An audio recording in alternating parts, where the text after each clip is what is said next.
Du coup, Michel m'avait proposé de venir reparler autour d'un texte que j'avais écrit il y a quelques années, et pour ces festives, autour du sens de l'histoire, parce que c'était un texte qui parlait de l'histoire, et qui s'appelle La contingence et le buisson. Pas ardent, juste le buisson déjà. Et du coup, évidemment, comme c'est la première question qui peut venir et que j'ai pas envie de vous tenir avec un mot, mais qu'est-ce que c'est ce mot, tout ça, j'avais envie de commencer par le définir, ou en tout cas par partager une définition.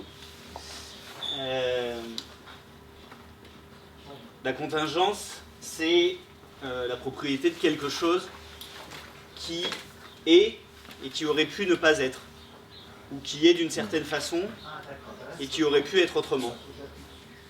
D'accord ? Et en fait, ça s'oppose. Souvent, c'est plus facile de choper un concept en regardant son contraire. C'est la nécessité. D'accord ? Alors, si je prends une image, la pomme. Pardon. Un petit peu déséquilibré dans les tailles. Cet après-midi, malheureusement, vous ne rentrerez pas dans la petite salle là-bas. C'est 18 là. Non, on m'a dit 25. Ah, 22. Okay. Le 4, 6. Alors, on est 12, 13. Ah. Et c'est rempli. Oui, trop nombreux ici. On est là, 2-3 personnes. On reviendra tout à l'heure. Non, parce que j'ai le vidéo pro. Ah, d'accord.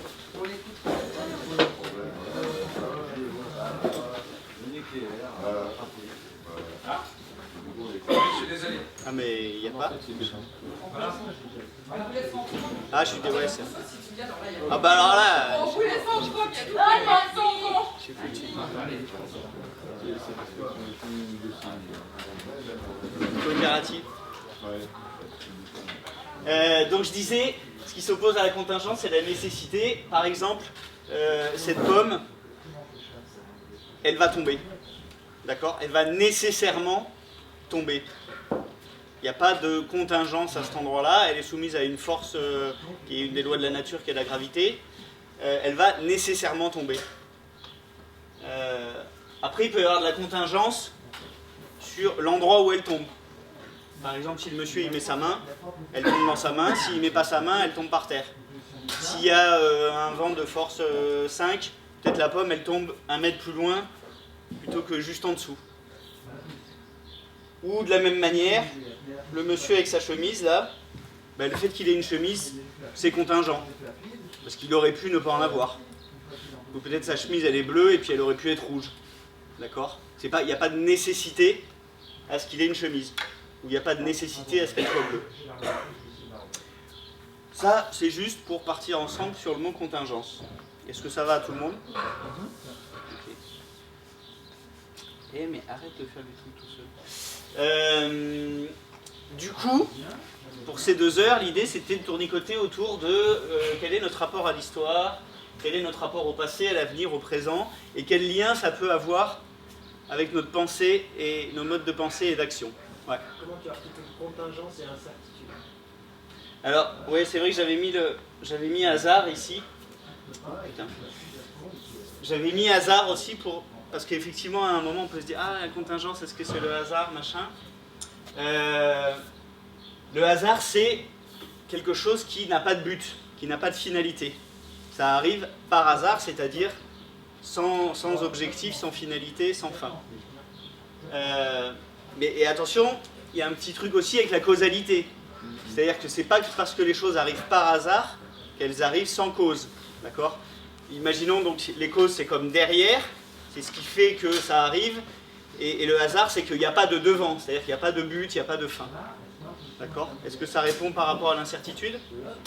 Et effectivement, la contingence, dire que les choses sont contingentes, ou l'ont été, ou le seront, c'est dire peut-être ça sera comme ça, mais peut-être ça sera pas comme ça. Et puis, je vais y revenir tout de suite, ça a été comme ça, enfin en tout cas ce qu'on observe c'est que ça a été d'une certaine façon, je sais pas quoi, l'Empire romain par exemple a été, et en fait, il aurait pu ne pas être, ou il aurait pu être autrement.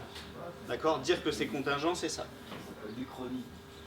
Oui, après, ça c'est qu'est-ce qu'on fait avec, mais en regardant en arrière. Bon, du coup, voilà, c'était le contenu de mon texte, et en rebossant dessus, j'étais un peu là en me disant, bon, en fait, qu'est-ce que j'ai à partager, sincèrement? C'est quoi le truc? Et qu'est-ce que ça va leur servir à quoi? C'est quoi l'idée avec laquelle ils pourront repartir, tout ça? Et à vrai dire, quand j'ai écrit il y a quelques années, j'avais un peu de mal au début à me raccrocher à pourquoi je m'étais mis à écrire ça et à mouliner ça et tout. Bon, alors je me suis rappelé, en me raccrochant, je l'avais écrit en lisant le bouquin de Michel, Décroissance, vous savez, le petit bouquin aux éditions Utopia, là. Et il y a tout un chapitre, enfin plusieurs chapitres qui est autour de cette histoire de rapport à l'histoire. Et ça m'avait parlé, ça avait nourri un truc. Et je me suis rappelé que ce que ça avait nourri, c'est un peu genre quelque chose comme de la colère et de la frustration. J'avais à l'époque pas mal mouillé dans ce qu'on appelle les alternatives concrètes, là. Et un peu la sensation de ramer là-dedans. Et la sensation de ramer avec des remarques que j'entendais à droite à gauche, soit de copains en train de faire avec moi, ou soit de gens que je croisais en étant en train de, je sais pas quoi, de blablater sur la monnaie locale, ou des trucs comme ça.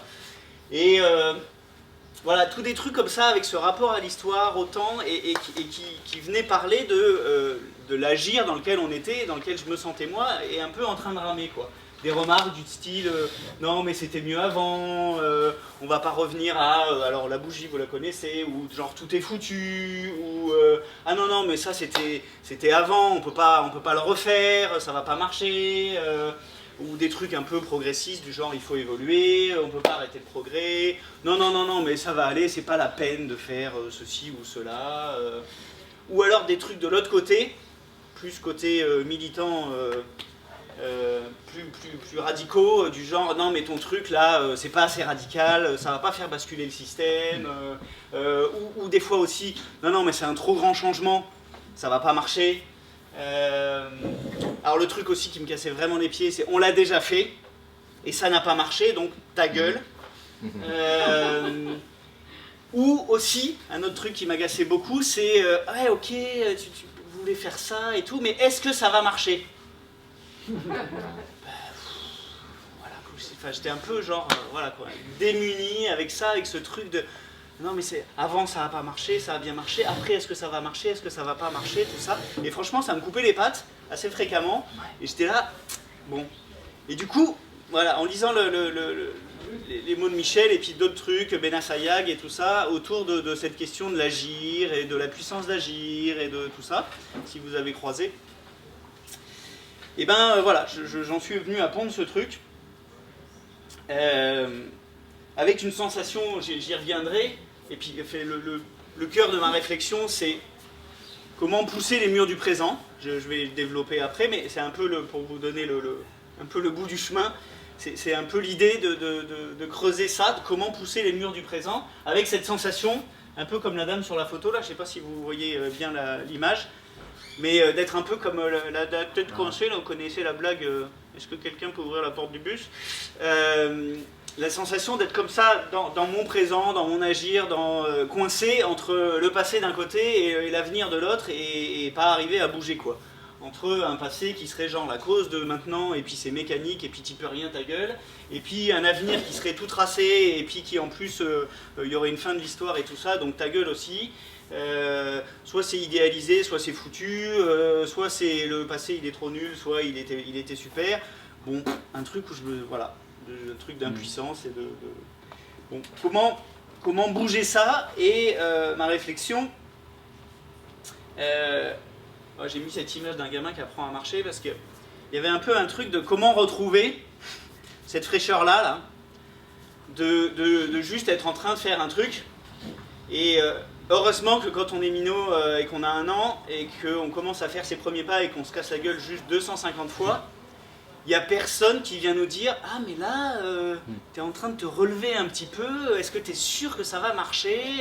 Ou alors au bout du 250e essai, lui dire « Non mais écoute, ça marche pas ton truc, laisse tomber quoi. » Voilà. Ouais, il y avait un truc, comment retrouver un peu cette fraîcheur et cette innocence de ce bébé qui est en train d'apprendre à marcher et qui, a priori, dans son rapport au présent, il y a un truc vachement... Et puis dans son rapport à l'agir, à l'espoir, enfin je sais pas comment dire, mais il y a un truc vachement calé en fait, parce que effectivement il galère, hein, mais à la fin il y est quoi. Et ça me fait penser à une phrase aussi, un petit jeu que proposait un formateur dans un stage, qui était par rapport au verbe essayer.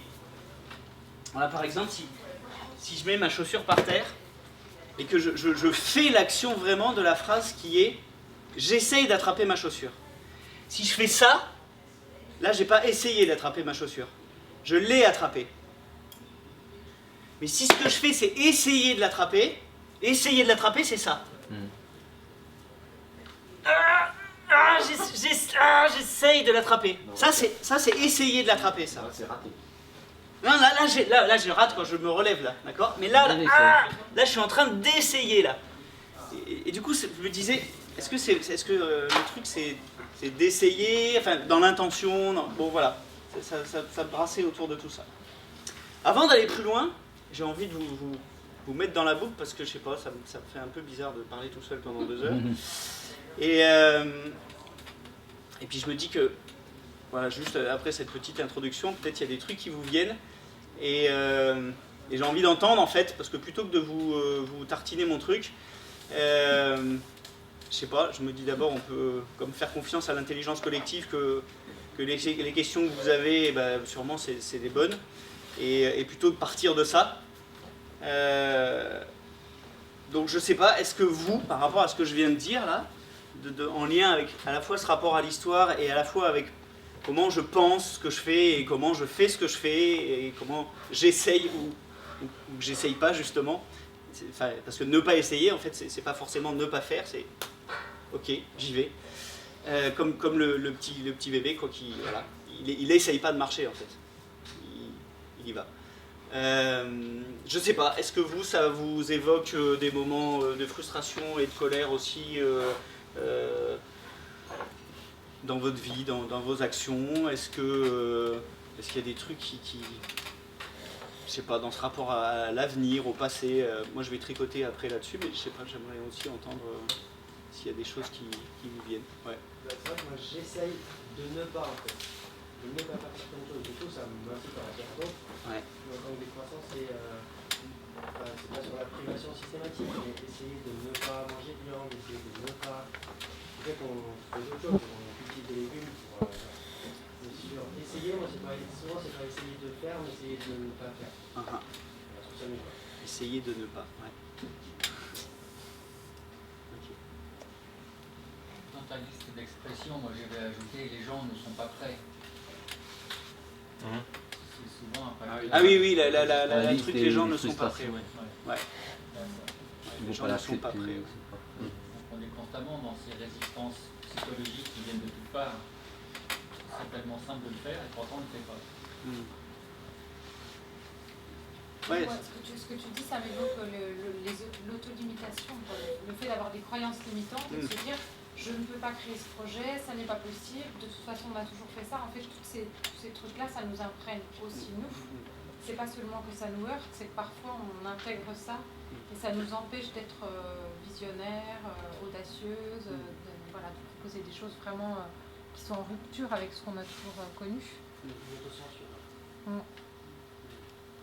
Ouais, comme à la fois des conditionnements, des croyances et genre juste limité par comme la réalité, ce qu'on connaît quoi. Ou des idéologies, ou des fois dans le passé qui j'ai bien aimé ton exemple de l'enfant, parce qu'en fait pourquoi il marche, c'est parce qu'il ne se pose pas toutes les questions que nous on a tendance à se poser, on se les pose. Et c'est pas qu'un défaut le fait d'avoir vieilli, c'est aussi qu'on a des expériences, mais du coup on juge en fonction d'elles. On risque de façonner un peu trop notre futur, d'avoir des peurs, alors que lui ne se pose pas la question. Et peut-être aussi que nous, surtout adultes, et c'est vrai pas au niveau des individus, c'est aussi au niveau présent, au niveau des États, des sociétés, quand elles essaient de penser leur propre histoire, quand certains essaient de penser l'histoire de leur pays à la place, même, plus exactement, ça change beaucoup de choses. Et moi, ce que je pense, je pense à un texte de Hannah Arendt, mais du coup, comme j'ai pas lu ton article, je pense que tu en parles aussi, sur l'histoire, où elle insiste vraiment sur le fait que penser son histoire, c'est vouloir la faire. Et vouloir la faire, c'est qu'il y en ait quelques-uns qui soient en amont d'une société, et c'est en général mal barré. La vision, disons, commune en Occident de l'histoire, et effectivement dans les livres d'histoire et tout ça. Et là, parce que je vais faire un parallèle avec les théories de l'évolution, parce que on voit qu'on est un peu sur les mêmes bascules, quoi, entre la façon dont qu'on avait de voir l'histoire ou de voir l'évolution du vivant, etc. Il y avait ce truc-là, cette ligne droite, avec genre, au début c'était pas bien, et puis ça progresse, hein, dans la technologie on a la même, ça va linéairement, avec une jolie droite qui progresse vers le haut. Ça passe d'un état initial genre pourri, et puis ça va vers un état final genre super, ou éventuellement pourri aussi, mais voilà, il y a quelque chose comme un trait, quoi. Il y a un trait. Le trait de l'histoire entre un début et une fin. Il n'y a qu'une ligne, et puis c'est une mécanique, quoi. Genre, là on comprend bien, quoi. Si j'arrête là, on se dit, bon ok, ça a fait ça au début, donc après ça va faire ça, et puis après ça va faire ça, voilà. Ok, c'est une mécanique, du coup, bon, c'est quoi mon pouvoir d'agir là-dedans, de réflexion, de choix, de toute façon, vas-y, suis le cours de l'histoire, tout ça, machin. Ça, c'est une vision. Et du coup, comme exercer le regard, et j'aimais bien ce que tu disais, il y a plus que ce qu'on m'a appris, quoi. Bon, apparemment, si on regarde autrement qu'avec ce truc-là tout droit, là, on dirait qu'il n'y a plutôt pas trop de sens de l'histoire. Et puis apparemment, peut-être il n'y a pas fin de l'histoire, au sens aussi peut-être quand le soleil il explosera ou des trucs comme ça, mais bon, ça va dans des directions contingentes justement. Et apparemment, il n'y a pas de mécanique non plus. On voit des trucs qui ont été grands, on voit que des trucs qui étaient petits sont devenus grands, puis il y a des trucs qui étaient petits qui sont restés petits.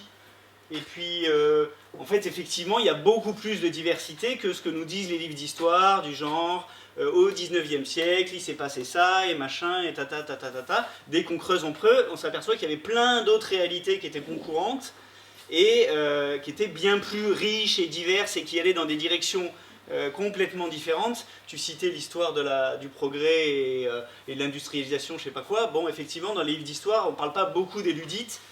Et si ceux qui faisaient les machines étaient dans le sens de l'histoire, apparemment il y en avait d'autres dans le même temps qui, soi-disant, n'étaient pas dans le sens de l'histoire, mais n'empêche, ils existaient quand même, quoi. Donc apparemment il y avait un peu plus de bazar que cette ligne droite, et donc il y a toujours eu plusieurs choses ensemble, quoi. Et en plus il y a le truc du regard historique et des traces. Moi je sais que depuis tout gamin c'est un truc qui me frappe quand je regarde les trucs sur la préhistoire. Du genre, les hommes préhistoriques qui passaient leur vie à bouffer des mammouths, quoi. Bah ouais, parce qu'en fait ça laisse des traces. Boris, on en est réellement plus là. Non, mais... Quand même, tu exagères. On est quand même... Non, je me porte en faux. Si vous écoutez un peu Non, mais les spécialistes, oui, les spécialistes qui effectivement ont poussé plus loin la réflexion. Mais dans notre culture, de quoi on est tissé aujourd'hui, je ne parle pas de ce qu'il y a chez les spécialistes, mais de quoi on est tissé, nous.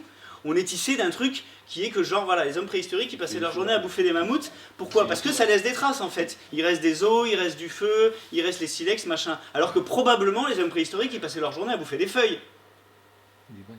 Mais sauf que ça laisse pas de traces. Et c'est pareil avec, je sais pas quoi, moi, telle civilisation, tel machin, tel... On ne voit aujourd'hui que ce qui a laissé des traces. Que ce qui a été un peu genre lourd, massif, matériel, machin. Et donc, on voit ces trucs-là, et à partir de ce qu'on voit, qui est que les parties lourdes et matérielles et machin, on dit, ah bah il s'est passé ça, et après il s'est passé ça, et du coup on trace un espèce de fil, du genre, après l'Empire romain, le machin, le ceci, cela. Et ça occulte complètement toutes les autres bouts d'histoire qui allaient dans des sens différents, les trucs qui se sont arrêtés, les trucs qui étaient petits, les trucs qui n'ont pas laissé de traces, les trucs qui étaient minoritaires, et tout ça. Et du coup, d'avoir ce regard-là sur l'histoire qui est vachement pauvre, moi, ça me fait l'effet que tu disais, qui est que j'ai l'impression que du coup, que le présent c'est la même, et que l'avenir c'est la même. Et du coup, je me sens tout contraint et rétréci là-dedans, quoi. Alors que quand j'exerce mon regard à voir que, ah ouais, dans l'histoire, en fait, c'était un buisson, hein, le buisson c'est ça, c'était un bordel, quoi, si j'aurais pu dire aussi la contingence et le bordel. Et ben, moi, ça me fait « Ah, d'accord, ah, il y avait plein de trucs en même temps avant qui allaient dans tous les sens. Donc peut-être, en fait, qu'aujourd'hui aussi, si moi, je suis en train de faire plein de trucs qui vont dans tous les sens, ça va, quoi. Ça me détend. Et puis peut-être dans l'avenir aussi, il n'y a pas que une voie qui est celle de machin, truc, le truc dominant, machin. Non, il y a de la place pour peut-être d'autres choses. Ah, ça me fait du bien. De la même manière, donc si on dessine un autre truc, qui serait une autre, voilà, juste très schématiquement, quoi. Si je fais une photo à cet endroit-là, je regarde, bah, il y a plusieurs trucs, j'en ai fait que 2 pour simplifier, mais si je fais une photo à ce moment-là, il n'y en a que 2. Si je fais une photo à ce moment-là, il y en a 5 ou 6. Si je fais une photo un peu plus tard, il y en a 3. Bref, et ils sont des fois, voilà, il y a des branches qui avortent, qui s'arrêtent, il y en a qui même, là si je fais le parallèle avec la théorie de l'évolution, au début on était sur le vivant, ça part de la bactérie qui est pourrie et ça va jusqu'à l'homme qui est super bien. Et puis petit à petit on s'est aperçu que c'était un petit peu autrement, et on s'est même aperçu qu'il y avait des croisements en fait, en cours de route. C'était pas des branches qui genre évoluent comme ça chacune, il y a aussi des croisements. Et pareil sur le processus de l'hominisation, moi quand j'étais gamin on apprenait homo machin, homo truc, dadada, ça avait l'air d'être une belle ligne là, qui progresse. Bon, les dernières théories, les dernières observations des scientifiques sur le processus d'hominisation, c'est un buisson. Ils parlent de ça, ils parlent du buisson, et ils disent il y a des croisements, parce qu'effectivement les branches d'un buisson elles font comme ça, mais là sur l'histoire ou le vivant, c'est comme s'il y avait des branches qui se recroisent, qui se regreffent toutes seules un peu plus loin pour faire une autre branche. Enfin, c'est vraiment un gros bazar. Voilà, ça c'est un autre regard sur l'histoire. Si je prends vraiment pour de vrai l'image d'aujourd'hui, comment on dessine l'arbre du vivant, c'est pas du tout un machin qui va de A à Z en montant comme ça depuis la bactérie jusqu'à l'humain, parce que voilà, ça c'est toutes les espèces, et aujourd'hui une bactérie qui est vivante, ou par exemple le poisson sélacanthe, qui existe depuis des millions d'années, il n'est pas moins évolué, au sens de adapté à son environnement, qu'une espèce qui est apparue hier matin. Ça n'a pas de sens ce truc de genre ce qui est nouveau, c'est mieux, et voilà. Des trucs nouveaux, il y en a plein qui sont morts parce que c'était pas adapté, de même que des civilisations, des idées, je sais pas quoi. Et là aussi, je l'ai mis dans l'autre sens, mais c'est une autre forme de l'arbre du vivant qui juste montre les liens, que, ok, au début ça fait comme ça, il y a des branches, les eucaryotes, les archées, les bactéries, et puis chemin faisant, il y a des bactéries qui vont se croiser avec des eucaryotes, donc il y a ces croisements et ces embranchements qui font que c'est beaucoup plus compliqué qu'une ligne droite. Ça c'était, ok, dans le rapport à l'histoire. Maintenant si je le découpe en passé, avenir et présent, qu'est-ce que je peux en dire en ayant cette vision buissonnante et contingente de ah ouais ça aurait pu être autrement, et puis c'est plus le bazar que ce que j'avais dans la tête. Et ben moi ça me fait un truc de ok, alors en fait le passé c'est comme une espèce de pioche, il y a eu plein de trucs, et du coup moi dans le présent, nous dans le présent, quand on est dans des réflexions de comment faire ou comment faire autrement, ou voilà, si, avec cette vision plus large du passé, et puis comme un truc dans lequel je peux piocher, c'est-à-dire que c'est plus un espèce de bloc, le passé qui serait soit pourri, soit formidable, donc soit il faut tout jeter, soit il faut revenir en arrière, ce qui n'a pas du tout de sens. Ben, ok, est-ce que je peux hériter du passé, sans dire que c'est pourri? Est-ce que, en même temps, je peux faire comme un droit d'inventaire, là, comme disait l'autre, mettre de côté? Mais mettre de côté, ça ne veut pas dire détruire. D'accord? Ça peut être un truc, ok, là, ce truc-là, qui est là aujourd'hui, moi, ça me paraît pas, j'ai pas trop envie de jouer avec, mais en même temps, c'est pas pour autant que je le détruis, parce que si je suis content d'avoir cette pioche du passé pour mon présent, peut-être c'est sympa de laisser la pioche pour les prochains, ou pour d'autres. Parce que bah, peut-être eux, ils auront envie de piocher un truc que moi, j'ai pas pioché. Donc, mettre de côté, mais sans détruire. Conserver aussi, peut-être, mais sans forcément momifier, en mode village Disney, là, vous savez que hop, c'est tout momifié, là, c'est plus du tout vivant, sous prétexte de conservation. La conservation, c'est pas forcément ça, quoi. Ça peut être un truc qui est plus vivant. Et puis, réactualiser, c'est-à-dire je modifie. Ok, je prends un truc dans le passé et puis je le modifie. Et sans forcément avoir la croyance, je vais y revenir après sur l'avenir, que sous prétexte que j'ai fait un truc nouveau, eh ben c'est mieux. On verra en fait. Hein. Des fois, il y avait des trucs qui avaient l'air super et qui sont pétés la gueule, apparemment. Si je regarde du côté de l'avenir, et du côté du coup de comment j'ose agir, juste des petits schémas par rapport à cette histoire de oui mais ça va pas marcher, oui mais c'est minoritaire, oui mais voilà blablabla. Bon, vous connaissez le truc de la résilience, qui est que plus on est dans des systèmes uniques, et moins ça marche en cas de changement. Et effectivement, le vivant, ou apparemment l'histoire, quand je change mon regard, c'est toujours beaucoup de diversité en fait.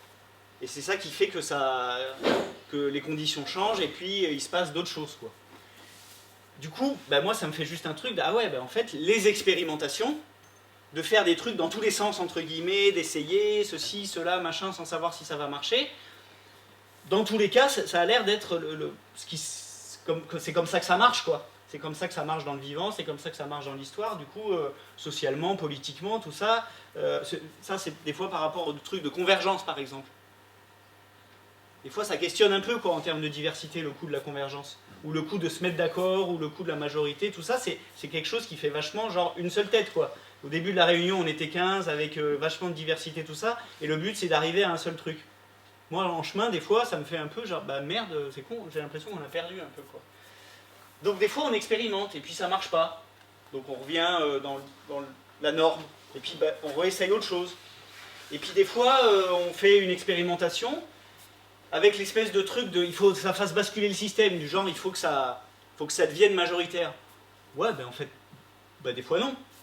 La notion de contre-pouvoir qui ne devient jamais le pouvoir, moi je la trouve assez riche et j'aime bien et je me dis voilà, c'est cool que ça fait une branche, quoi. Voilà, il y a une branche.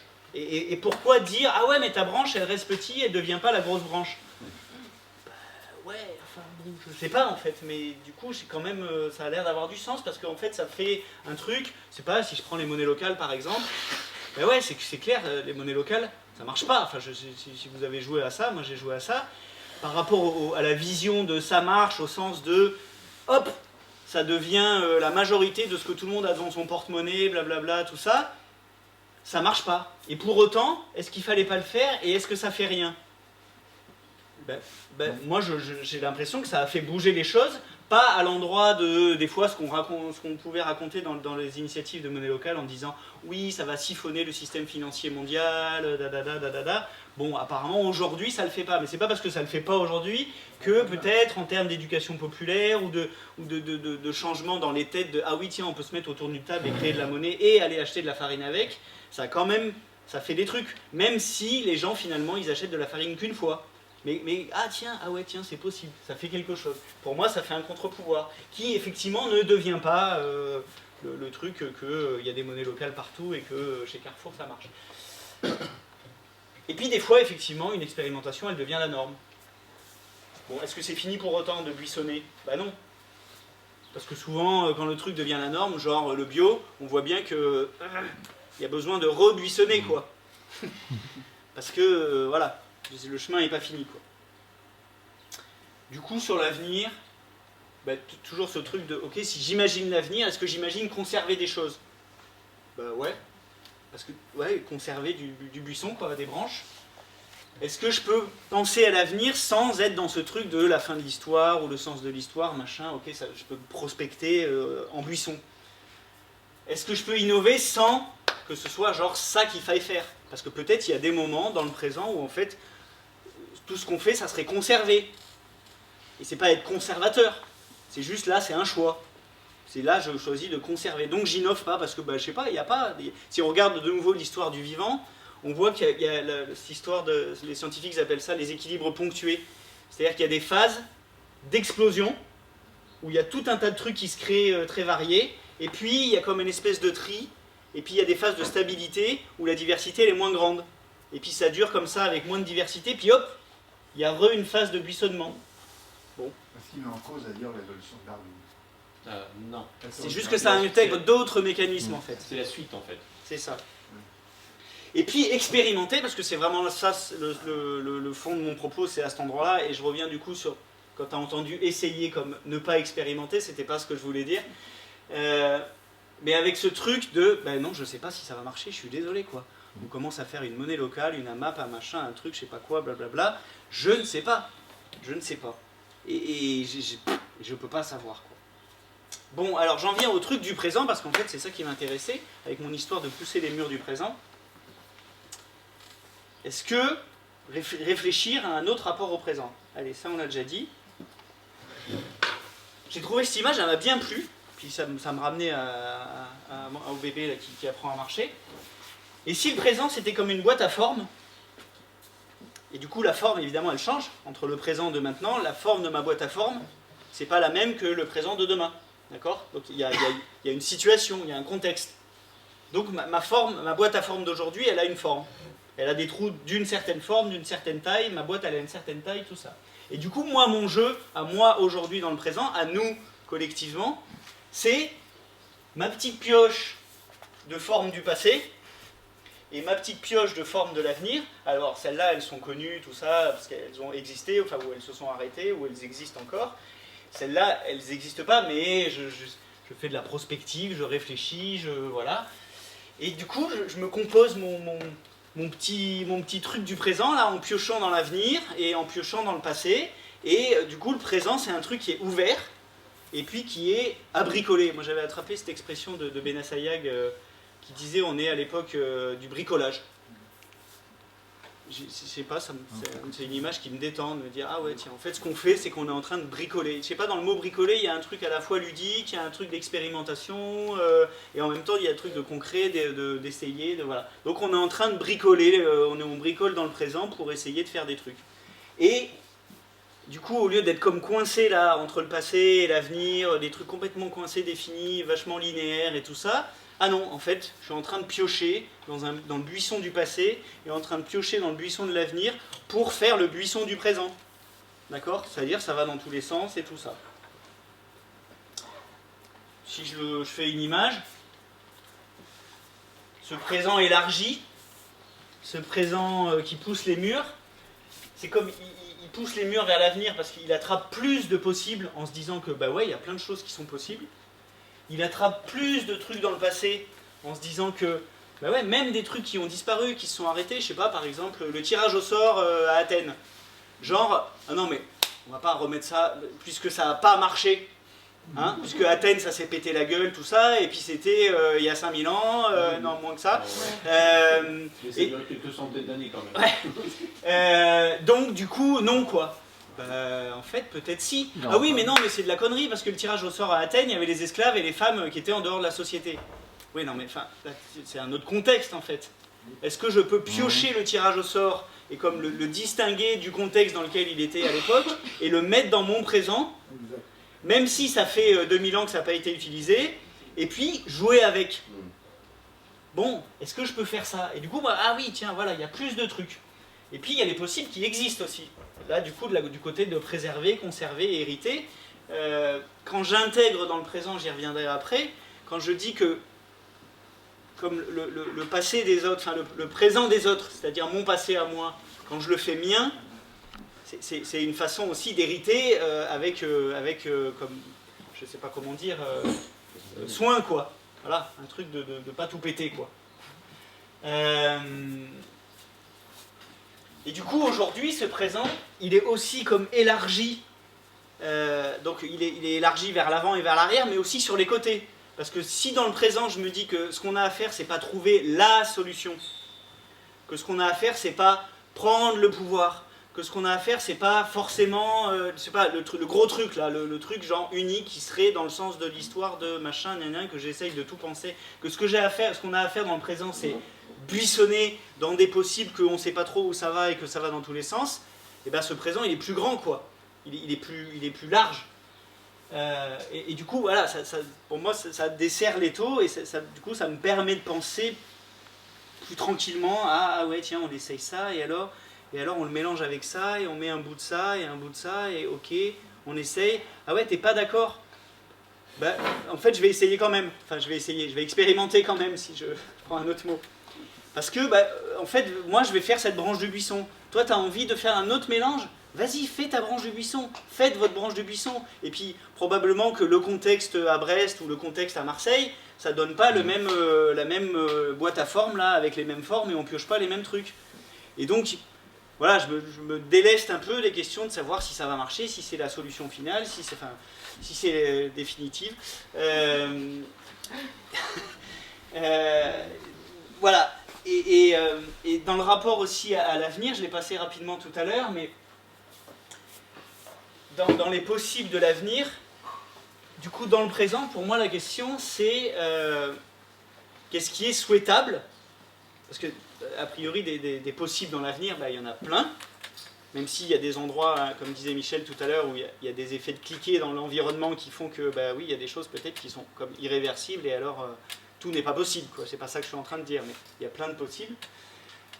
Du coup, la question dans le présent par rapport à l'avenir, c'est pas si ça va marcher, machin, tout ça, la posture de Paris, là. C'est-à-dire, je ne fais une action que si je sais que ça va marcher. C'est quoi ce truc? C'est qu'est-ce qui est souhaitable? Et même, plus concrètement, qu'est-ce qui est souhaité? C'est-à-dire, nous, ici, maintenant, j'habite à Toulouse, qu'est-ce que nous souhaitons? Il y a plein de souhaitables, et qu'est-ce que nous souhaitons? Et même un pas plus loin, c'est qu'est-ce que nous expérimentons. D'accord? Ça, c'est comme j'attrape l'avenir, et je le mets maintenant. Je fais une expérimentation en me disant, ah tiens, j'attrape un bout de l'avenir, et je le mets maintenant. Et éventuellement, même un cran plus loin, sur qu'est-ce qui est souhaité ensemble, qu'est-ce qui est expérimentable ensemble. Parce que peut-être dans les possibles, il y a des choses, c'est Ben Asserek qui dit ça, qui dit qu'ils ne sont pas compossibles, c'est-à-dire qu'ils ne sont pas possibles ensemble. Et parce que, bah ouais, c'est vrai, il y a des fois, il y a des trucs, ah ouais, tiens, ça a l'air malin, mais si je fais ça, ça marche pas avec autre chose.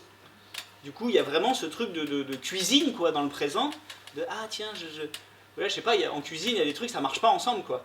C'est dégueu. Ouais. C'est un présent enraciné, un présent buissonnant, et un présent agissant au sens de, bah ouais, j'essaye des trucs. J'essaye des trucs. Je sais pas, j'essaye des trucs. Non, reste pas moins que le présent est l'avenir du passé. Hein. C'est Nietzsche qui disait ça. Il paraît, ouais. Donc ça ne correspond pas à tout ce que tu dis. Et mais, si, pour moi, c'est quand justement j'attrape, je vais y venir tout de suite, c'est un peu comme la conception tu parlais de l'individu et moi je parlais de personne.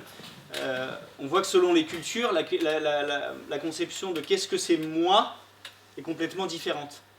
Et ça revient à l'individualisme aussi. Nous, dans notre culture, moi, c'est moi là, avec mon enveloppe corporelle, et ça s'arrête là. Ça, c'est notre culture. Et aussi, moi, c'est genre maintenant. Et on sait qu'il y a des cultures dans lesquelles moi, mais vraiment, les gens, ils ont leur conception du monde, leur rapport au monde, et leur rapport à soi, c'est...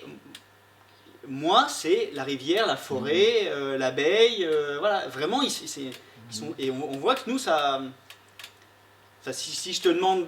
Là, on ferait un tour de table en disant qui tu es, machin, on se présenterait. Il y a peu de gens qui diraient, ben moi, aujourd'hui, je suis le Chêne et la Loire, et ça ferait un peu perché de dire ça, quoi.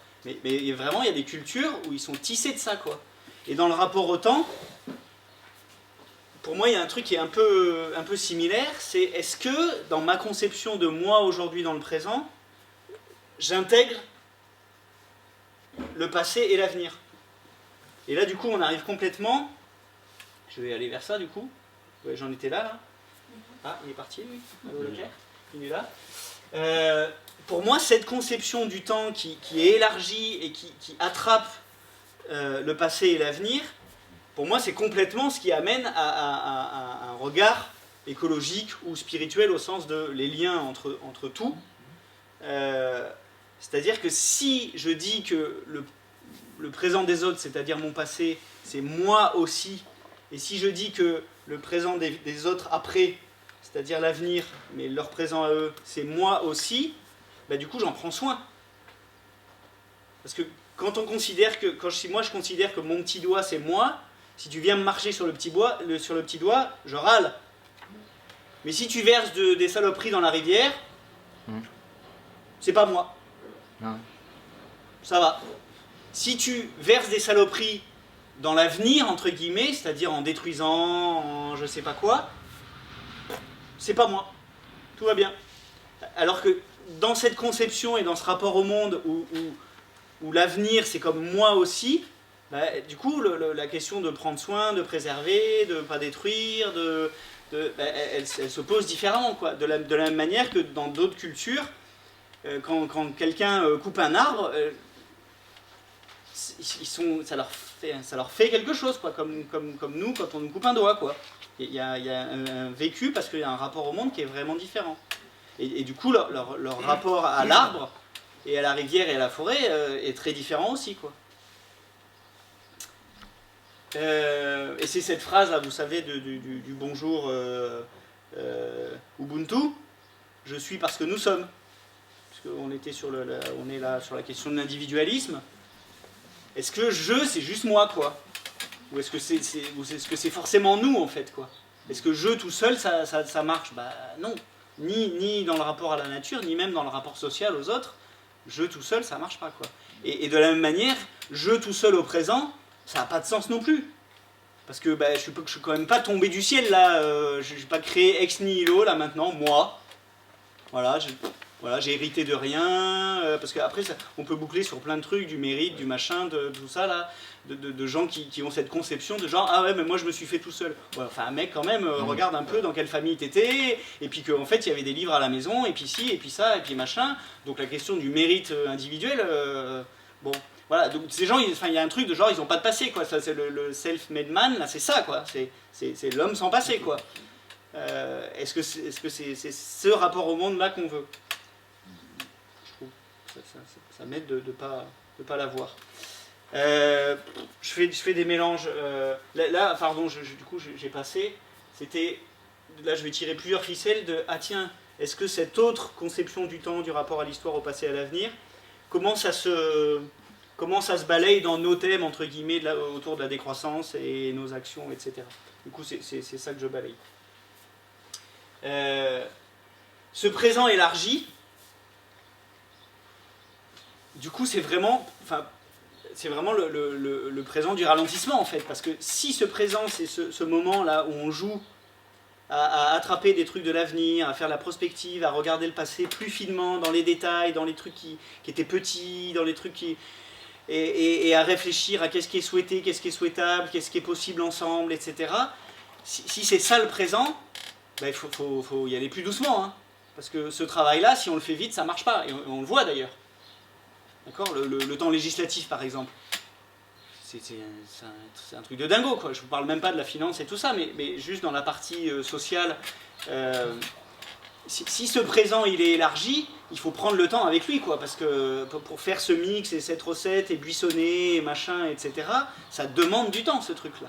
Donc fatalement, nécessairement, on retombe sur, ok, ralentir, quoi.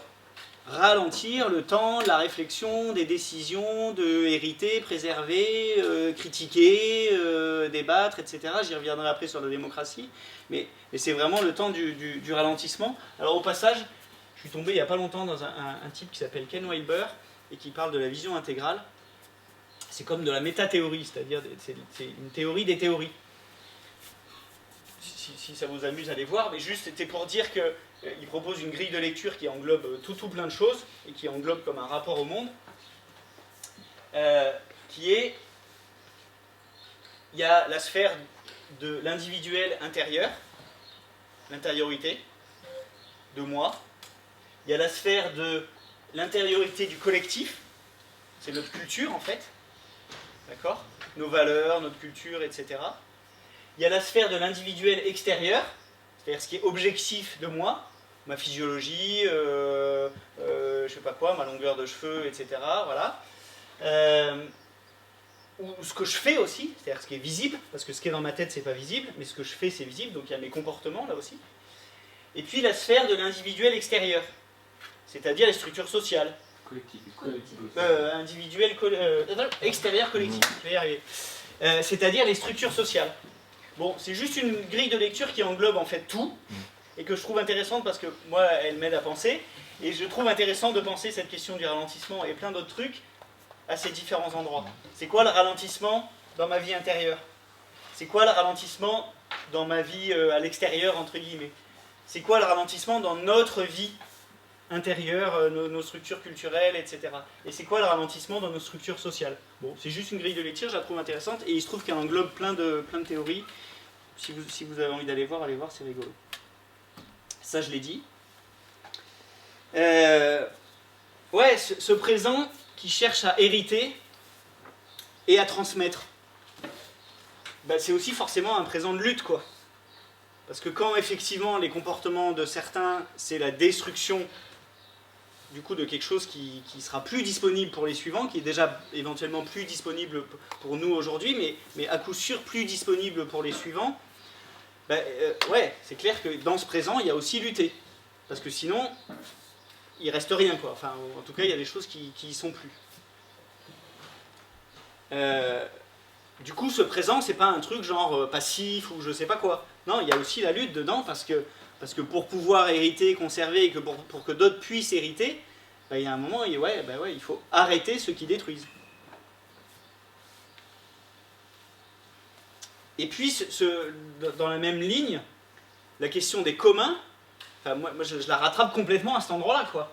C'est-à-dire que les communs, ils prennent tout leur sens si j'ai vraiment je suis tissé de cette conception de le passé, en fait, c'est dans moi et l'avenir, c'est dans moi. Du coup, ça n'a pas de sens temporellement de privatiser, de déposer des brevets, enfin voilà, c'est quoi ce truc de voilà, il y a un truc qui existe depuis des millions d'années et moi je dis c'est à moi. Enfin, si je m'inscris comme ça dans ce temps long et que le présent est ce temps long, cette privatisation, elle explose, quoi. Et la notion de commun, du coup, elle s'inscrit dans la durée aussi. C'est-à-dire que les communs aussi avec ceux de demain, quoi. Et aussi les communs, c'est à l'endroit de la spéculation. C'est-à-dire ce truc, quand on est sorti justement du fonctionnement des communs, il y a ce truc de, je sais pas quoi, j'achète une ferme, et puis je rajoute une grange dans la ferme, et puis du coup je vais, comme entre-temps il y a eu de la spéculation, tout ça, je revends ma ferme à quelqu'un qui, comme ne profite pas de ce que j'ai créé. Parce qu'en fait, il faut qu'il rajoute plus d'argent encore, sous prétexte qu'il y a plus. Du coup, il n'y a pas le truc de, comme je crée des choses, qu'ensuite je donne, quoi. Parce que ça y est, en fait, je les ai payées. Ma grange, elle est payée. La grange que j'ai rajoutée, elle est payée. Et c'était le fonctionnement avant, et c'est ce qui fait tous nos villages, avec tout le patrimoine qu'on trouve très joli aujourd'hui, etc. Ça a été sur une logique de non-spéculation, quoi. Ils ne transmettaient pas avec plus-value, quoi. Ce truc-là, et vous savez que ça crée le truc de la croissance, de l'endettement, machin, enfin, c'est cette mécanique-là qui nous enferme. Et en étant tissé de, ah bah ouais, en fait, ce que j'ai aujourd'hui, c'est pas à moi, quoi. C'est pas à moi. Donc, le privatiser, ça n'a pas de sens. Le vendre avec plus-value, ça n'a pas de sens. Se l'approprier, ça n'a pas de sens. Empêcher les autres de l'utiliser, ça n'a pas de sens. Voilà, le pathus, tout ça. Ils n'avaient pas l'idée de se l'approprier et que... Mais il y avait l'héritage quand même, faire passer à la... Ouais, il y avait postérité, l'héritage. c'était aussi très égoïste. Et il y avait des communs aussi. Ouais. Il y avait des communs. Il y avait des communs, les deux. Bon, ça on l'a dit, ah oui, ce présent exploratoire, ce présent qui cherche à expérimenter, qui cherche à attraper tout pour buissonner au maximum, etc., bah évidemment c'est celui des utopistes, avec des pistes multiples, c'est-à-dire se détendre avec le fait de chercher la solution et de chercher à se mettre d'accord pour savoir qu'est-ce qu'il faut faire tous ensemble plutôt que, en fait, peut-être dans des directions différentes. Et aussi, comme un peu un changement de regard, par rapport au truc de essai-erreur, quoi. Ok, on a essayé un truc, et donc si c'est pas devenu le truc majoritaire et super grand et tout, c'est qu'on a raté. Moi j'aime bien le truc de essai en fait. Mais comme le petit gamin qui commence à marcher, il se dit pas, quand il trébuche la première fois, il se dit pas « Ah merde, putain, j'ai fait une erreur ». Non, il a fait un essai, puis il refait un essai, puis il refait un essai, puis il refait un essai, puis il refait un essai. Donc je sais pas quoi, moi, constituer des collectifs, vivre machin. Ah non, non, mais je sais pas quoi, ça s'est déjà fait en 68, ça a pas marché, c'est pas la peine. Ouais, sauf que bon, bah maintenant on est juste un petit peu ailleurs, plus loin, machin, et alors on va essayer, et puis autrement, et donc on va essayer, et peut-être ça va pas marcher. C'est qui les lunettes? Ouais, ça marchera pas d'ailleurs, parce que avec ces lunettes-là, rien ne marche, quoi, au sens de, est-ce que oui, 60 millions de personnes se mettent à vivre de cette façon? Non, et puis c'est peut-être pas souhaitable en plus, donc bon, voilà. Essai. Pareil, les monnaies locales, voilà, je sais pas quoi, un économiste conventionnel, machin, il vient voir le truc, il dit, bon, non mais arrêtez les gars, quoi, ça marche pas. J'arrive au point juste après, si tu veux, qui est la démocratie. Non mais qui est la démocratie? C'est effectivement à quel endroit il y a du choix collectif. La liberté aussi. Ouais. Voilà, la liberté s'arrête pas là où commence celle des autres. Mais est-ce que pour autant... Je veux buissonner, faire mon petit truc dans mon coin, et je veux faire mon buisson, laissez-moi tranquille, non. J'ai pas dit jeu, hein, mais c'était plutôt un nous, mais... Non mais c'est vrai que ça fait un petit moment que j'ai ça qui... Ouais, qui tourne, ouais. Ouais, est-ce que l'idée c'est de faire n'importe quoi? Est-ce que l'idée c'est de faire n'import quoi? De laisser faire tout le monde ce qu'il veut. Ouais. Mais est-ce que l'idée pour autant c'est de décider nationalement s'il faut arrêter ou non les AMAP? Ou les OGM. C'est pas trop ce que je veux dire, mais plutôt sur... Non, mais c'est... On ne sait pas si ça va marcher, on ne sait pas les conséquences, il faut essayer quand même. Non, ça s'oppose au principe de précaution. Ouais, complètement. Donc ça m'embête un petit peu. Ouais. Mais ça dépend ce que c'est en fait, c'est bien ça le truc. Bah, oui. C'est qu'on regarde quoi. Et c'est là la prospective, l'avenir, les possibles, etc., les souhaitables. Les souhaitables, quand je disais on trie les souhaitables entre guillemets, bah ouais. Et ça dépend aussi des outils mis en œuvre. Parce que là, la map, on n'a même pas besoin de demander l'autorisation à qui que ce soit. Les OGM, tu as un outil scientifico-technique qui est lourd. Mais après, à partir de quel moment on va mettre un seuil? Alors là, j'ai pas de réponse. Et c'est une des questions que je me pose. Hein, donc, parce que c'est lourd. Là, entre faire des OGM, l'objection est excellente, vraiment, je le trouve super. Entre faire des OGM en fait, la question c'est la liberté, est-ce que c'est faire sans limite ou est-ce que c'est avec des limites? En fait, je pense qu'on sera tous d'accord qu'il faut qu'il y ait des limites. Le problème, c'est que si j'ai dit bah faut vous laisser buissonner, ça inclut aussi la possibilité de faire des OGM. C'était ton Ils le font déjà. Hein. Ils n'ont pas attendu. Et en fait, il y a quand même une distinction entre des AMAP et des OGM, c'est quand même l'appareil scientifico-technique qui est derrière. C'est une grosse distinction. Je ne dis pas qu'elle soit seule. Et qui le fait aussi Et comme tu as dit, les AMAP, c'est du bricolage. Avec quel pouvoir et avec quel... Bricole. Volonté de puissance aussi. Ah ouais. Moi je trouvais aussi que cette conception élargie du présent, ça rejoignait complètement une conception élargie du local. C'est-à-dire que de la même manière qu'il n'y a pas la ligne comme ça là, de l'histoire dans laquelle je suis complètement coincé, aujourd'hui le local c'est le bout de la chaîne logistique. Donc aujourd'hui le local il est juste, il subit quoi. Et du coup ça rejoint le truc de, ok, est-ce qu'on peut faire un local aussi buissonnant, c'est-à-dire quelque chose qui va dans l'autre sens, qui n'est pas en bout de chaîne en train de subir ce qui arrive de l'extérieur de manière qui se déverse là, un peu, ça fait un peu cette impression là, des camions qui se déversent. Est-ce qu'on revient en rapprochant, en réintégrant, en se réappropriant, de même qu'on se réapproprie le passé et l'avenir, de se réapproprier aussi, bon enfin c'est pas ici que je vais raconter ça quoi, voilà, notre alimentation, le machin, le truc, là, en local, dans un contexte, en situation, avec effectivement, sans subir des super systèmes, des super structures sur lesquelles on n'a aucune prise quoi. De la même manière qu'on peut reprendre prise sur notre histoire et se réapproprier les ludites et machin, etc. pour en faire quelque chose aujourd'hui quoi. Et de la même manière se réapproprier ici la fabrique, la manufacture et je ne sais quoi. Du coup j'en viens à ce que tu disais. C'est que ouais, ce présent dans lequel je joue avec ma boîte à forme, si c'est notre boîte à forme, et que ça c'est en train de faire l'avenir, en tout cas un des possibles de l'avenir, et ben ouais, il y a la question de, en fait je suis pas d'accord. avec ce que tu es en train de faire ou avec ce que vous êtes en train de faire.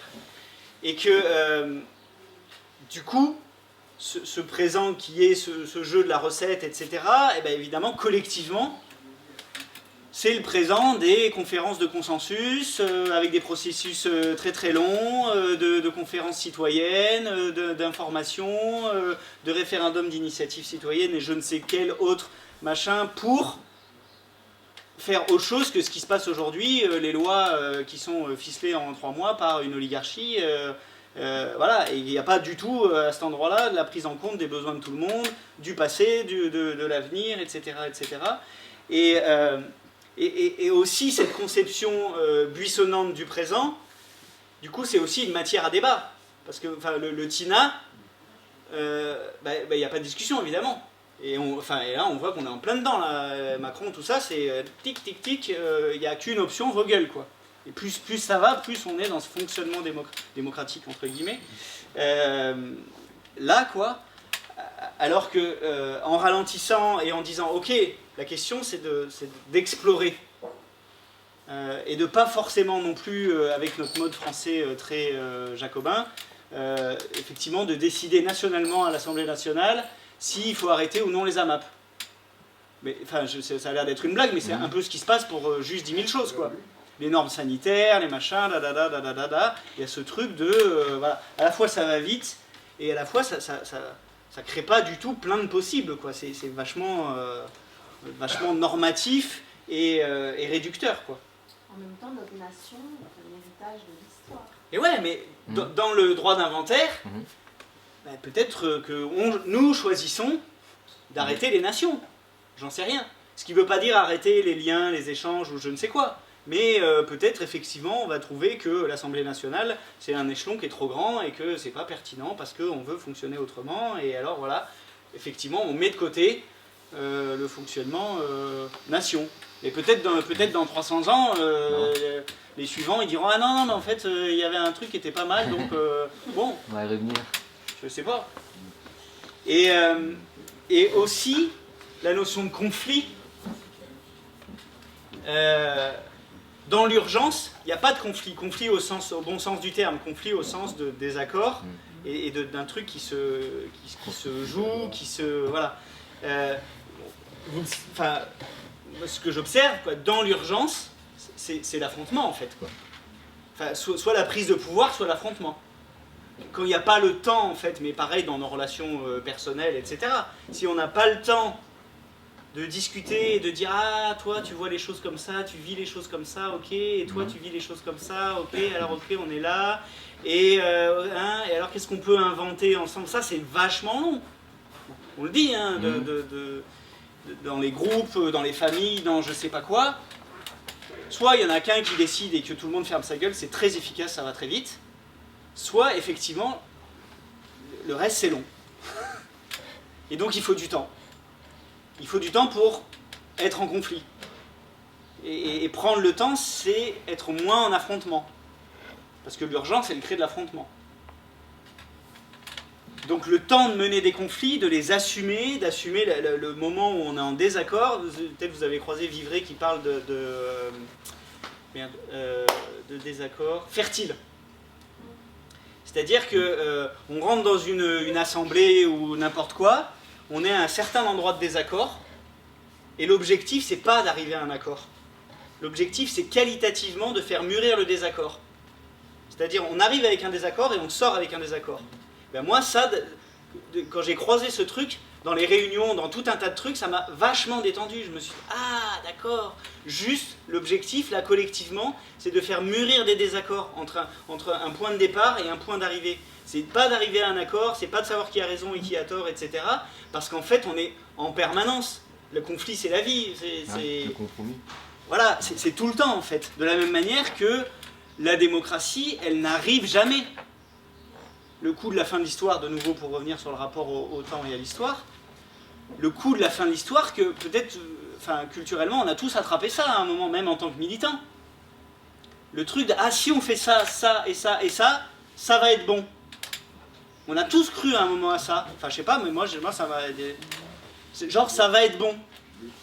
C'est quoi cette aspiration là? Ah, ça va être bon. Avant, les cathos ils disaient ça va être le paradis. Après, Marx il disait ça va être la fin de l'histoire, machin, tout ça. Les lendemains qui chantent. Il y avait ce truc de l'avenir. Donc aussi au passage, on sacrifiait le présent, hein, parce que là, ça va être mieux les gars. Après, bougez pas, on vous extermine un peu en masse, ou on vous met dans des camps de redressement, et après, ce sera nickel. Et c'est moi qui reste le chef. Ouais, ou alors je prends le pouvoir, mais bougez pas, après je vous le redonne. Hein. Tiens, l'avenir radieux, machin, tout ça là. Ce truc-là, cette aspiration-là qui nous traverse, à un moment ça va être bon, c'est-à-dire à un moment, enfin moi je le vois comme à un moment, enfin je vais être peinard quoi. C'est un peu un truc de la fatigue quoi, il y a un truc genre putain, quand est-ce que je vais être peinard quoi? Quand est-ce qu'il ne faudra pas lutter, monter des ZAD et des machins, et des assos, et des collectifs, et des bidules, et gna gna, et empêcher truc de faire ci, et proposer ci? Ça va être quand les vacances, quoi? Ben, apparemment jamais, quoi. Il y a la peur de l'ennui. Ouais, peut-être la peur de l'ennui. Ah ouais, ça. Ouais, mais c'est vrai que ceci dit, moi, la vision du paradis avec un nuage et des violons, moi, ça me t'ennuie aussi. Ça me fait chier, ça me fait flipper un peu. Hein, donc la vision aussi de genre, on va être tous dans la béatitude et l'accord parfait, dans un système parfait d'alimentation, de je sais pas quoi, de machin, politiquement et tout, ça me questionne aussi, quoi. Hein, voilà. Du coup, ok, assumer en fait que la vie c'est le conflit, donc ça va jamais s'arrêter cette affaire-là. Donc du coup, il n'y a pas de truc parfait à trouver, parce qu'en fait on va être tout le temps dans des trucs imparfaits, et c'est ça en fait, quoi. On bricole, et on a bricolé avant, on va bricoler maintenant, et on va bricoler après, et puis bah, apparemment c'est ça, quoi. Apparemment c'est ce qui se passe. Le truc du vote aussi. Le truc du vote, c'est vraiment le truc de l'urgence, quoi. Le truc là, comment il a appelé ça là, le grand débat là. C'était quoi le timing? 1 mois et demi ou 2 mois à tout casser? Attends, avec une feuille de route comme ça, enfin en vrai non, mais soi-disant. Allez les gars, 2 mois quoi. On parle. Ouais, mais à l'époque, ça a pris beaucoup plus de temps, quoi. Et le truc du vote aussi, c'est vraiment ce truc de, ok, là on décide. Il faut décider majoritairement tout ça, et c'est quoi le truc, quoi. Je sais pas si vous, dans vos collectifs et dans vos réunions et machin, etc., vous avez lâché ce truc du vote majoritaire, mais moi je trouve ça super riche. On commence une réunion, il y a 3 personnes qui ont une proposition, c'est-à-dire qu'en fait elles ont de la motivation et de la mobilisation pour leur truc, elles le mettent au milieu de la table. Pour moi, le paradigme ancien, c'est on discute pendant 3 heures pour tout péter, en fait. Toutes les envies et les bonnes idées des gens pour arriver à un truc qui est une espèce d'assemblage complètement bancal qui finalement fait bander personne. Et donc, on rentre dans la réunion, il y en a 4 ou 5 qui ont de l'énergie, les autres, ils sont plus là en mode, ok, je vais voir, tout ça. Et on sort de la réunion avec personne à de l'énergie. Sous prétexte de quoi ? Sous prétexte d'avoir cherché la solution et ensuite d'avoir voté, ok, machin. Donc tous ceux qui sont pas dans la minorité, qui ont... Bah, c'est quoi leur énergie à ce moment-là en sortant du truc, quoi? Genre, bah ouais, en fait, moi mon truc, c'était pas... Non, majoritairement, on a dit que non, donc voilà. Oui, mais concrètement, qu'est-ce qu'on fait alors? Je sais pas, est-ce qu'il y a des moyens au consentement d'être d'accord avec une proposition et puis les 4 personnes, c'est-à-dire le consentement, c'est j'ai pas d'objection pour que vous là à la table là-bas vous le fassiez. J'ai pas d'objection. C'est-à-dire ça met pas en danger l'avenir, ça met pas en danger la société, ça met pas en danger la vie, etc. C'est-à-dire la raison d'être de la société, quoi. Ok, vous avez une idée, vous avez une envie, vous avez de l'énergie pour ça, j'ai pas d'objection. Faites-le. Toi, tu as une idée, machin, une envie, nanana. Est-ce qu'il y a une objection? Non, tout le monde consent à ce que tu le fasses. Est-ce qu'il y a des gens qui ont envie d'aller avec elle? Oui, bah super, il y a un petit groupe. Non. Est-ce que tu le fais toute seule? Oui. Non. Voilà. Et en fait, ça va beaucoup plus vite. Hein, tu n'es pas pour, mais tu n'es pas contre. Consentement. C'est ça, ouais. C'est ça. Mais c'est un peu mou, peut-être. Ah non, mais la définition d'une objection, elle est très précise et elle est vraiment constructive. C'est j'ai une objection à la proposition, ça veut dire que pour moi, ça me met en danger dans le projet, c'est-à-dire ça met en danger ma participation au collectif, là. Alors, une collectif, ça peut être une société, hein. Donc voilà, flinguer je sais pas quoi, commercialiser des trucs qui tuent les abeilles, j'ai une objection. parce que ça met en danger ma vie. Voilà. Et puis, la deuxième bout de l'objection, c'est ça met en danger le projet collectif. Parce que ça peut être distinct, ça. Ça peut, moi, me mettre en danger parce que ça vient toucher une valeur importante, et du coup, moi, je me désengage du truc. Ou alors, et où ça met en danger la raison d'être qui fait que là, on est ensemble. Et donc, j'ai une objection. C'est pas une préférence. Tu vois. Et c'est pas non plus un truc mou de ni pour ni contre, c'est une objection, c'est un truc très précis. Et si j'ai pas d'objection, je consens. Et si tout le monde personne n'a d'objection, on consent. Et c'est pas du tout la même mécanique qu'un vote majoritaire sur ok, il faut qu'on soit tous d'accord et machin. Et en fait, à la fin, personne n'a envie de faire le truc qu'on a voté, quoi. Parce que ça a été caviardé par des égos qui ont lutté pour afficher leur pouvoir dans le groupe. Oui, le chemin faisant, ce qui s'est fait, c'est pas une histoire d'envie, c'est une histoire de pouvoir. Un dernier morceau. Juste sur le consentement, Oui, vas-y. Il y a une expression qui m'a toujours énervé, c'est qui ne dit mot consent. Je pense que le consentement, il doit être affirmé quand même. Ah bah ouais, c'est actif le consentement. Et ouais. Mais, enfin, on le voit bien dans la sphère intime. Hein. Le consentement qui n'est pas dit, on voit ce que ça fait. Hein. C'est la zone grise. Ouais, c'est la zone grise, ou le viol, ou... bon. Oui, le consentement, c'est explicite, quoi. C'est-à-dire que si c'est pas oui, c'est non. C'est dans l'autre sens. Qui ne dit mot, ne dit mot. C'est ça. Qui ne dit mot, ne dit mot. Tu me verses pas tu me fais pas boire du thé si je suis pas d'accord. Et si je dors non plus, tu me fais pas boire du thé. Parenthèse.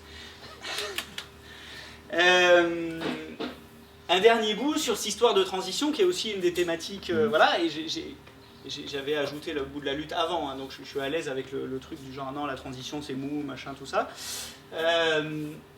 S'il n'y a pas de destination à l'histoire, si le truc c'est que c'est cheminer en fait, sans fin. Oui, sans fin. Voilà. Peut-être qu'il n'y a plus la vie à un moment, mais a priori il y en a d'autres. Cette histoire de la transition avec le trajet, le projet, avec le chemin et la ligne d'horizon, bon, ben, on est en plein là-dedans, quoi. Le présent, du coup, c'est construire ça. Le présent, c'est construire, à la fois réactualiser l'horizon, et à la fois cheminer. Et puis, cheminer sur plusieurs chemins, avec mon histoire de buisson. Ça, je l'ai dit. Ah ouais, ça aussi, je ne sais pas si vous avez croisé aussi dans comment monter des actions, comment conduire des projets, etc. Le truc assez habituel, c'est prévoir et contrôler. C'est-à-dire on passe des plombes à réfléchir à tout, machin, pour exactement imaginer que ça va se passer d'abord comme ça, puis dans 6 mois on fait ça, et puis dans 2 ans on fait ça, et puis dans 5 ans on fait ça, etc. Truc de prévision, là, comme ça, hyper calé, qui prend beaucoup d'énergie en amont à faire. Et ensuite, une fois que le truc est lancé, le job c'est contrôler que ça se fait comme on avait prévu. Ça, c'est une façon de faire des projets. C'est une façon qui prend beaucoup d'énergie au début, qui est hyper rigide, qui du coup tient pas du tout compte de ce qui se passe ensuite, parce que peut-être entre-temps les paramètres ils changent. Ah mais non, il faut faire comme on avait prévu, et contrôler que ça se passe exactement comme on avait prévu. Ça, c'est une façon de mener des projets. Et puis il y a une autre façon de mener des projets, qui est ressentir et ajuster. C'est-à-dire je commence à marcher, le même truc que mon bébé tout à l'heure. Hein. Le bébé, il n'est pas là en train de se dire, au moment où il est le cul par terre et à pas savoir marcher, en train de se dire, bon alors, mon plan, c'est que d'abord je vais tourner ma cheville, et après je vais relever mon genou, et après da, et ensuite il est là en train de se dire, bon ok, j'avais dit le genou, le machin, le truc, il est déjà par terre en vrai, quoi. Donc ressentir et ajuster, c'est comme le ski, vous savez, ou le vélo, il ne faut pas s'arrêter, c'est une dynamique. Bon, je ne suis pas en train de dire qu'il ne faut pas s'arrêter, hein. Je vois déjà qu'il ne faut pas freiner, tout ça. Non, mais ressentir et ajuster, c'est un truc de, dans l'action, l'action, c'est pas forcément le bougisme, l'action, c'est dans la réflexion, quoi. Ok, là, en fait, il est en train de se passer un nouveau truc, et j'intègre ces nouvelles données, et j'ajuste, et un pas plus loin, de nouveau, je fais, ok, où est-ce qu'on en est, le groupe, là, est-ce que, machin, est-ce que ça a du sens, est-ce qu'il y a de l'énergie, ok, on ajuste, on ajuste. Voilà, ça c'est aussi le présent, en fait, c'est ce truc du présent. Et, putain, c'est con, il n'y a pas Michel, mais il verra cet après. Bon, ben, il y a ce truc, évidemment, de l'espace écologique et de la décroissance, parce que c'est quoi, du coup, c'est quoi le trajet pour décroître? Alors, il y a ce trajet-là, qui pourrait avoir un petit côté justement prévoir et contrôler. Genre, ce qu'il faut, c'est arriver, voilà. Bon, mais là, et qui du coup, c'est la version un peu faible de la décroissance, parce que en fait, le PIB, il a quand même continué. Ok, on est passé sous le seuil, mais ça a quand même continué à augmenter, puis les autres, ils ont rejoint, machin. Et puis, paf, j'ai retrouvé un moyen de mettre du buisson. Il y a un autre schéma, mais qui n'est pas pour prévoir, qui est juste, voilà, c'est la prospective, par exemple. Ok, donc on a le plafond et le plancher, je ne vous la refais pas, Michel l'a déjà fait. Le nord global, notre chemin, mais plutôt nos chemins du coup, si on dit qu'effectivement entre la transition en Norvège et la transition en France et la transition au Portugal, eh ben, c'est pas la même, et que peut-être même à l'intérieur d'eux, la transition à Bordeaux c'est pas pareil qu'à Brest, etc. Mais qu'il y a quand même un horizon qui est de redescendre sous le plafond. Et puis de pas non plus continuer à ce que le PIB monte, parce que concrètement le décrochement entre PIB et ressources, ça marche pas. Donc voilà. Et puis de la même manière, avec le paiement de la dette écologique, avec des transferts, machin, pour que le chemin aussi du sud global, ce ne soit pas de faire de nouveau ça, ce qui va faire péter de nouveau les plafonds, enfin les seuils. Ok, c'est quoi leur buisson à eux? Ou nos buissons à nous, à l'intérieur, parce que dans nos sociétés, on est quand même aussi... voilà. Comment buissonner dans ce trajet de la décroissance, avec cet horizon commun, pour le coup, d'une économie stationnaire à l'intérieur de l'espace écologique. Je sais pas, mais la proposition c'est de buissonner. Je crois que j'ai fini de dire des conneries.